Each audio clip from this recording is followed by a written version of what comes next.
Lawrence, nice to see you.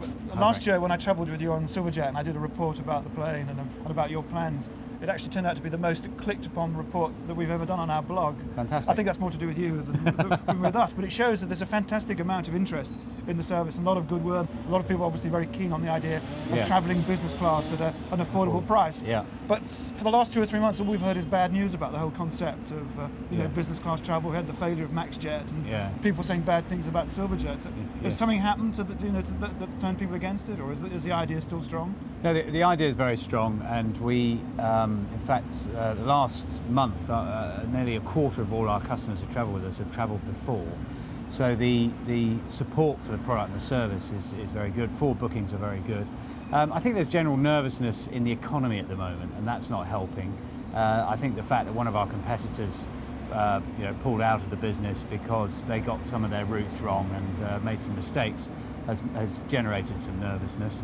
But generally, I think we feel very confident about the future of the business. Airlines need quite a long time before they break into profit, and they need a lot of financing. And obviously, we're a public company. We're quite well funded. We've got big institutional shareholders and so on. So we feel very confident about the business model and the future of the airline. There's a chap called Mike Stoddart who seems to have it in for you for some reason. It seems to say doom-laden things. Yeah, I think he's just ill-informed, really. He had a 1-hour meeting with us, and as a result of that 1-hour meeting, he produced a 32-page report, which was very flawed. But he's entitled to his opinion, and we'll see who's right or wrong.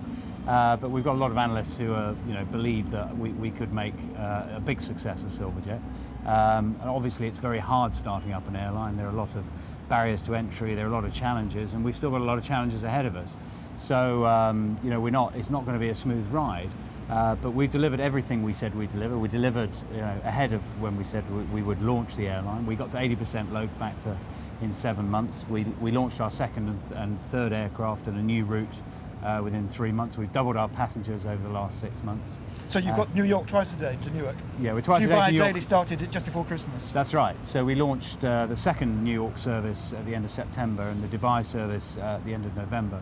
And they're both doing pretty well. But in terms of a concept, I mean, you're paying from Dubai, for example, a third of the price you would be in BA Club World. Yeah, it's typically between 50 and 60% discount to what you'd be paying to British Airways. So what's not to like, really, I guess? Well, and you go to the VIP lounge at Dubai Airport, which is the most amazing sort of change from the normal Dubai Airport, which is a bit of a sort of supermarket. Yeah, I think as airports get bigger and they get more crowded and the planes get bigger with these super jumbos coming in and so on, the passenger experience is going to deteriorate. And you can throw as much sort of marble and glass and steel at the kind of structures, but the basic process of trying to get 300 or 400 people, or in the case of the 380, 500, 600 people on a plane, is always going to be challenging. So, and if you listen to customers and talk to about what they want, they don't want to go to an airport to go shopping. They don't want to stand in a queue for an hour and a half. They don't want to go through 3 separate security, check-in, and then boarding experiences. They want it to be a nice, seamless, straightforward process. In fact, most people said to me, when you say to people, what's your ideal experience? They'd say, well, I'd like to pull up alongside the aircraft in my car, hand over the keys to somebody, walk up the steps and get on the plane. So we've tried to design... More or less what happens in Dubai, certainly, and also Luton. Yeah, we've modelled that experience on the private jet experience. So you don't need to be at the airport until 30 minutes before departure. We park your car for you, or you can use one of our chauffeurs. Or if you come by train, we'll pick you up from the station. We've got our own private security. There's no check-in. There's no queues or anything. We take your passport and give you your which is what British Airways is trying to do more of in the new Terminal 5. Yeah. But I mean, the idea of the concept is sound. Is illustrated by the fact that British Airways now say they're going to do a similar sort of thing out of city airports. Yeah, I mean, a lot of the airlines and analysts have been saying for 3 or 4 years that people wouldn't fly with us, that nobody would fly with us. People wouldn't go to Luton, people wouldn't fly on an all-business class airline, et cetera, et cetera. We've carried over 50,000 passengers in our first year, which is a huge achievement. And as I say, now a quarter of those are repeat customers. And it's very flattering now that British Airways are copying what we're doing. But does that threaten you and your future? No, because they still have to charge their very high fares. How much will they charge you? Have any idea? Well, they'll be charging 3,000, 4,000, £4,500 like they do out of Heathrow. Yeah, because they can't cannibalise their business at Heathrow. If you could buy a £2,000 British Airways ticket out of London City versus a £4,500 ticket out of Heathrow. What are you going to do? And you have to stop at Shannon or whatever on the way out. Yeah, the British Airways service will require a fuel stop on the way to New York, which will be a bit of a pain, I think. But it's great that they've recognised that customers want fast check-in. They don't want to fly with 500 other customers.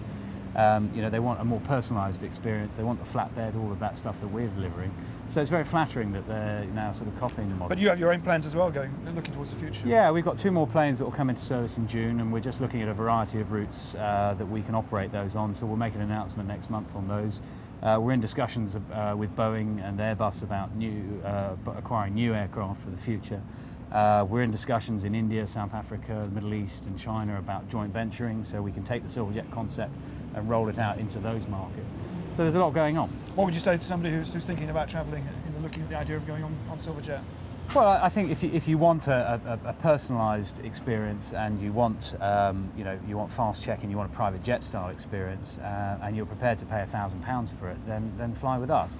I think if you're an air miles junkie and you're quite happy to go through the large airports and sit there with 300 or 400 other customers, then carry on. And what we find is that that 90% of our customers who fly with us are flying with us because it's their money and they care about their money, whether they're in a small business or it's their own personal travel. The big corporates, where they're travelling on somebody else's budget, it doesn't really make a difference. So if you care about value for money and you want that personalised experience, then fly with Silverjet. And we'll be having the same conversation about the future in 12 months' time about Silverjet. Let's hope so. Thanks, Lawrence Hunt. Thank you very much. Thank you.